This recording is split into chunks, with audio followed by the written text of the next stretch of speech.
Back to 7th Circle Gaming. Today we're going to analyze Troy, a Total War Saga. And after a bit of full disclosure, which you're welcome to read through, we'll take a look at a couple of screenshots. Now in our first screenshot for today, we're going to speak very briefly about the world of Troy and talk about the user interface a bit as well.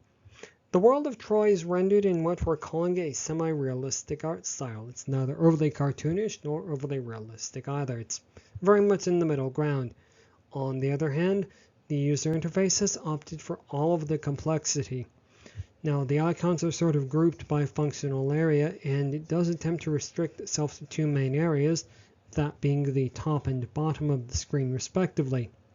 At the top left-hand corner, we have the faction-specific icons, and at the top center can be found the economic indicators, followed by the system menu. Now at the bottom of the screen, what we are currently looking at are the army options. This would differ a bit if we'd selected a city, but it would occupy the same general area. At the bottom right of our screen, we have the notifications menu, which is in something of a new place for it to be. Below it, though, is the mini-map with the additional map modes that we've come to expect. And at the very bottom right-hand corner can be found the next turn button. Of course, this is not an exhaustive list of all of the options on the page.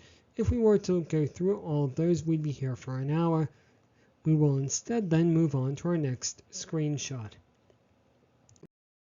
Now in this screenshot, what we're looking at is the battle interface for Troy. It doesn't differ over much from other games in the Total War series or other real-time strategy games, so here again we won't say very much about it. We will instead move on to something that is unique to Troy. We mentioned very quickly the faction-specific mechanics. We won't go through all of them because again that would take a very long time. We will instead cover only the two that are shared amongst all of the factions, one of which is called Divine Will.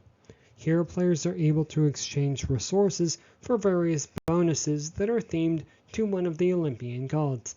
Players have the option of either performing a prayer or offering a hecatomb to one of the deities. Players that are already familiar with the Total War series may be familiar with the province decrees. Troy has one-upped that with the idea of the royal decree, which is essentially the same as the divine will or the province decree, only it takes effect faction-wide. This can range from the resource gathering rates to an improvement in the amount of ammunition carried by missile troops or the overall faction happiness. And this is again just a minor sample of all of the faction-specific mechanics on offer. And that's all of the screenshots that we have for you. Let's move on to our first proper chapter, which is, as always, Immersion.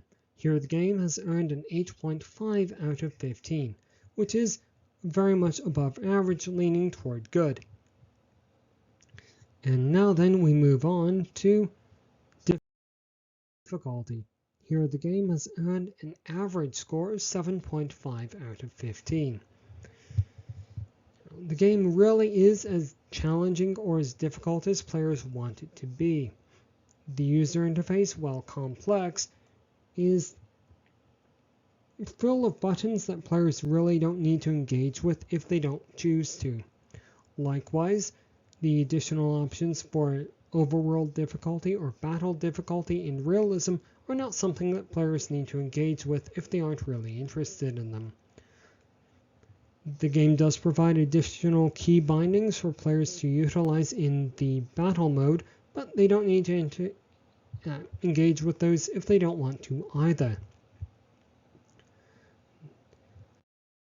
Now then, in lasting appeal, the game has earned a 7.5 out of 15 as well. The game does provide two campaign modes by default, with an additional one available for purchase in the form of DLC. The game comes with several factions again by default, but it does offer a significant amount available as DLC. Players can retry the game on different combinations of overworld or battle difficulty, or they may retry one of the different campaign modes. The game provides many mods for players to try out, and these do not always require creating additional user accounts, potentially downloading viruses, or editing in-game files. And with all of those chapters covered, let's combine all of those scores into the overall score. Overall, Troy, A Total War Saga has earned a 7.83 out of 15. The game welcomes classicists, archaeologists, and fans of the Homeric epics. The game also is approachable for fans of the Total War series and strategy fans that may appreciate the change of setting. As we said earlier, the game does include a plethora of unique faction mechanics to explore for players that choose to engage with it.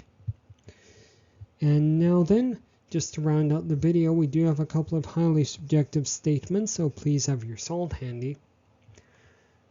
If anyone is interested in purchasing the game, we do suggest waiting for a sale so that they can at the very least purchase the Mythos mode and enjoy all of the changes that makes to the game.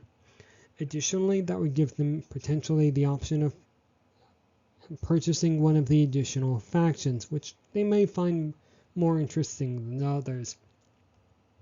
All told, Troy, A Total War Saga is essentially the same Total War experience with some minor changes.